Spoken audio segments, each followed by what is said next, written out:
లోతుకు సొదొమకు అయిన తర్వాత ఏం దొరికిందో తెలుసా? పెద్దరికం దొరికింది. లోతు ఎక్కడ కూర్చున్నాడండి? సొదొమ గవని దగ్గర కూర్చున్నాడు. సామెతలు 31లో చూస్తాం.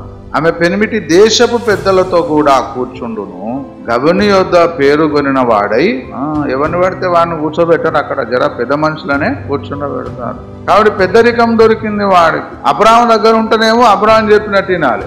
అబ్రాహాం చాలా స్ట్రిక్ట్. రాత్రికి రాత్రి దేవుడు చెప్తే సున్నతి చేసి పడేస్తాడు. ఆయన్నే కాదు, తన కుమారునికి చేస్తాడు, తనతో ఉన్న వారందరికి కూడా చేయాలి. ఎందుకయ్యా రాత్రికి రాత్రి ఏంది మా మర్వాంగములు ఎందుకు చర్మం కోసుకోమంటారు, ఇంత గాయం చేసుకోమంటారు? వాడు ఇప్పుడు ఒక్కొక్కడు ఎంత ప్రిపేర్ అయి ఉన్నాడు.